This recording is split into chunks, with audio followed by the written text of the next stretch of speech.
नमस्कार, आप देख रहे हैं ब्लास्ट आइए। देखते हैं आज के मुख्य समाचार। हर आदमी को आपने डसा है, किसी को आपने छोड़ा ही नहीं है। कई 100 एकड़ जमीन आप ले चुके हो, अभी तक उसका कोई प्लान आपने जारी नहीं किया, कोई प्लान जारी नहीं किया।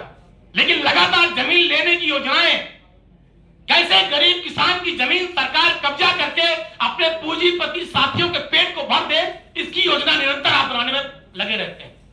अयोध्या की वासी जो है, जो प्रभु श्री राम की प्रजा है, उसे कैसे ठग ले, लूट ले, इसकी योजना भारतीय जनता पार्टी निरंतर बनाती रहती है मुख्यमंत्री के नेतृत्व में, और इसका समाजवादी पार्टी पुरजोर विरोध करती है। हम इस लड़ाई को लड़ेंगे, पूरी मजबूती से लड़ेंगे।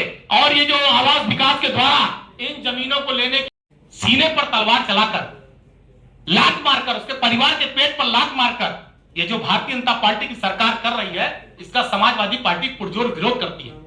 अभी माननीय सांसद जी अपनी सारी बात को रखेंगे, संसद में अपनी बात को भी उठाएंगे, और निश्चित रूप से समाजवादी पार्टी इस लड़ाई को पूरी मजबूती से लड़ने का काम करेगी। इन किसानों के लड़ाई को, इनके न्याय की लड़ाई को समाजवादी पार्टी पूरी मजबूती से लड़ेगी।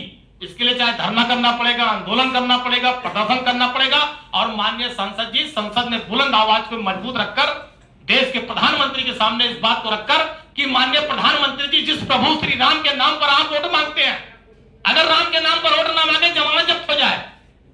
और भगवान श्री राम भी तो आपके काले कारनामों से नाराज है। अगर प्रभु श्री राम आपके काले कारनामों से नाराज ना होते तो श्री अवधेश प्रसाद जी फैजाबाद के सांसद न होते। यहाँ के काले कारनामों का परिणाम है कि अयोध्या की महान जनता ने श्री अवधेश प्रसाद को भारी बहुमत से जिताकर हिंदुस्तान की पंचायत में भेजा, क्योंकि अयोध्या की जो महान जनता है, वहां के काले सरकार ले लेना चाहती है। क्या होगा इनका? और सबसे बड़ा दुर्भाग्य जो है, जो मार्केट रेट है, आप मार्केट रेट देना ही नहीं चाहते। जिस हिसाब से आज बड़े बड़े उद्योगपति आके होटलों का लिए जमीन ले रहे हैं, जिस पैसे पर आप उस पैसे पर लीजिए, देने को तैयार हैं, लेकिन आप देना ही नहीं चाहते। आप देना क्या चाहते? जो आपका रेट है, जो सरकार का रेट है। अभी तक सर्किट रेट बढ़ा नहीं।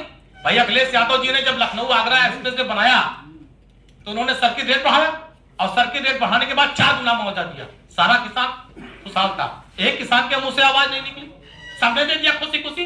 जिसकी 20 लाख की जमीन थी वो 4-5 करोड़ मुआवजा पा गया। आज हम मांग करते हैं, और अखिलेश जी ने, जिसे नहीं किसी समस्या का सामना न करना पड़े। गगन जायसवाल जी की जमीन है 68 हिस्सा, तिवारी जी हैं 80 हिस्सा, और पीछे सब बैठे हुए लोग, इन सब की जमीनें जा रही हैं।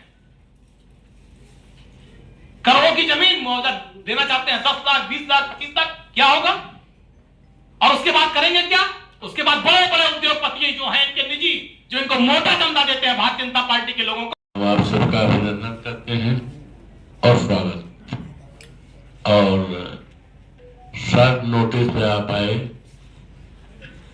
इसके लिए हम आपके धन्यवाद।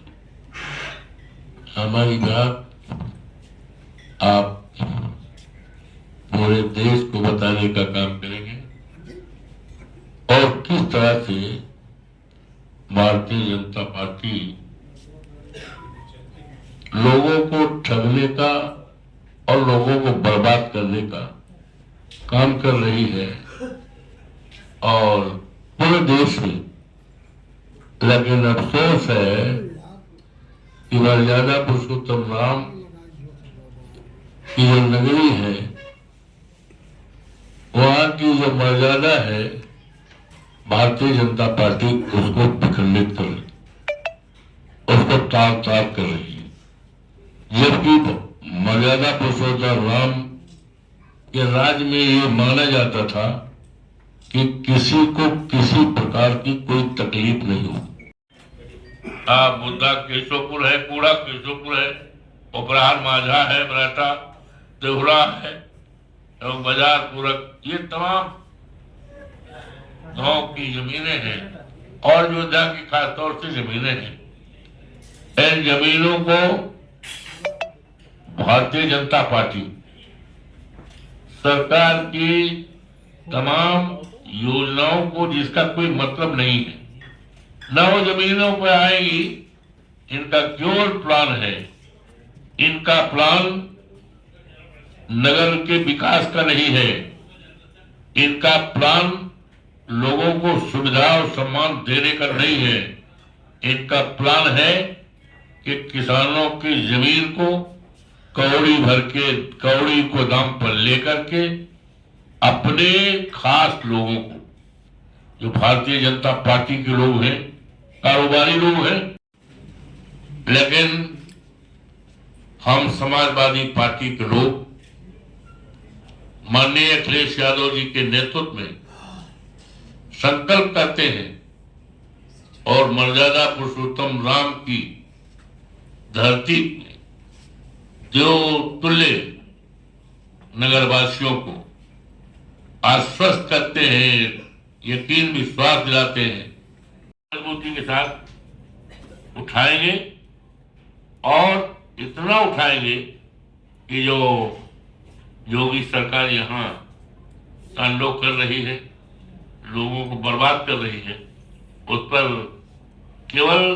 रोक ही नहीं लगेगी, बल्कि जो अधिकारी ऐसे अनैतिक, अलोकतांत्रिक, गैर जिम्मेदाराना काम सरकार के दबाव कर रहे हैं, उनको निलंबन की भी कार्रवाई हम कराएंगे।